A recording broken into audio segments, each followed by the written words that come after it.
بسم اللہ الرحمن الرحیم۔ السلام علیکم۔ میری آپ سبھی سے التجا ہے کہ ایک مرتبہ درود ابراہیمی پڑھ لیجیے گا۔ بسم اللہ الرحمن الرحیم۔ اللہم صلی علی محمد وعلی آل محمد کما صلیت علی ابراہیم وعلی آل ابراہیم انک حمید مجید۔ اللہم بارک علی محمد وعلی آل محمد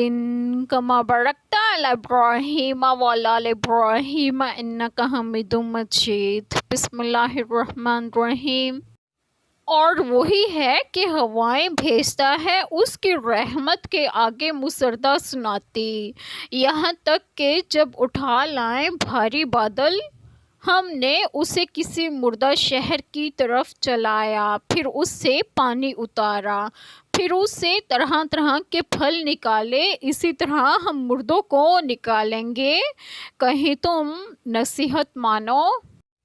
بسم اللہ الرحمن الرحیم۔ آج جو بات میں آپ لوگوں سے ڈسکس کروں گی وہ یہ ہے کہ اس آیت کریمہ میں ہے کہ اور وہی ہے کہ ہوائیں بھیجتا ہے، اس کی رحمت کے آگے مسردہ سناتی، بارش کا اور رحمت سے یہاں می مراد ہے، یہاں تک کہ جب اٹھا لائیں بھاری بادل، ہم نے اسے کسی مردہ شہر کی طرف چلایا جہاں بارش نہ ہوئی تھی، سبزہ نہ جمع تھا، پھر اس سے پانی اتارا، پھر اس سے طرح طرح کے پھل نکالے، اسی طرح ہم مردوں کو نکالیں گے، یعنی جس طرح مردہ زمین کو ویرانی کے بعد زندگی عطا فرماتا ہے اور اس کو سرسبز و شاداب فرماتا ہے اور اس میں کھیتی، درخت، پھل پھول پیدا کرتا ہے، ایسے ہی مردوں کو قبروں سے زندہ کر کے اٹھائے گا، کیونکہ جو خشک لکڑی سے تر و تازہ پھل پیدا کرنے پر قادر ہے، اسے مردوں کو زندہ کرنا کیا بعید ہے۔ قدرت کی یہ نشانی دیکھ لینے کے بعد عاقل سلیم الحواس کو مردوں کے زندہ کیے جانے میں کچھ تردد باقی نہیں رہتا۔ اسے کہیں تم نصیحت مانو، جیسا کہ ارشاد فرمایا۔ ترجمہ: اللہ وہ ہے جو ہوائیں بھیجتا ہے تو وہ بادل کو ابھارتی ہیں، پھر وہ اسے آسمان میں پھیلا دیتا ہے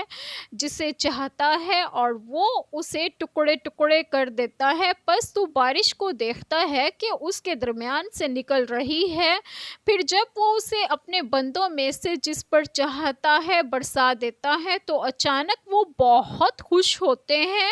حالانکہ بے شک وہ اس سے پہلے کہ ان پر برسائے جائے اس سے پہلے یقیناً نا امید تھے۔ سو اللہ کی رحمت کے نشانات کی طرف دیکھ کہ وہ کس طرح زمین کو اس کی موت کے بعد زندہ کرتا ہے، بے شک وہی یقیناً مردوں کو زندہ کرنے والا ہے اور وہ ہر چیز پر پوری طرح قادر ہے۔ حضرت عائشہ رضی اللہ عنہا بیان کرتی ہیں کہ نبی کریم صلی اللہ علیہ وسلم کی عادت مبارکہ تھی کہ جب تیز آندھی آتی تو رسول اللہ صلی اللہ علیہ وسلم یہ دعا پڑھتے: اے اللہ تعالیٰ، میں اس ہوا کی بہتری اور جو اس کے اندر ہے اس کی بہتری اور جو اس میں بھیجا گیا ہے اس کی بہتری مانگتا ہوں، اور اس ہوا کی برائی سے اور جو اس کے اندر ہے اس کی برائی سے اور جو چیز اس کے ساتھ بھیجی گئی ہے اس کی برائی سے پناہ مانگتا ہوں۔ حضرت عائشہ رضی اللہ عنہا بیان کرتی ہیں کہ جب آسمان پر بادل اور بجلی کڑکتی تو خوف سے آپ صلی اللہ علیہ وسلم کا رنگ بدل جاتا، آپ صلی اللہ علیہ وسلم کبھی باہر نکلتے اور کبھی اندر آتے، کبھی آگے جاتے اور کبھی پیچھے ہوتے، پھر اگر بارش برسنے لگتی تو آپ صلی اللہ علیہ وسلم کی گھبراہٹ جاتی رہتی۔ حضرت عائشہ رضی اللہ عنہا بیان کرتی ہے کہ میں نے اس بات کو آپ صلی اللہ علیہ وسلم کے چہرے مبارک سے پہچان لیا تو آپ صلی اللہ علیہ وسلم سے اس سے متعلق پوچھا۔ آپ صلی اللہ علیہ وسلم نے فرمایا: اے عائشہ، میں ڈرتا ہوں کہ کہیں ایسا نہ ہو جیسے عاد کی قوم نے کیا۔ ترجمہ: تو جب انہوں نے اسے ایک بادل کی صورت میں اپنی وادیوں کا رخ کیے ہوئے دیکھا تو انہوں نے کہا یہ بادل ہے جو ہم پر می برسانے والا ہے، حالانکہ وہ ان پر آنے والا عذاب تھا۔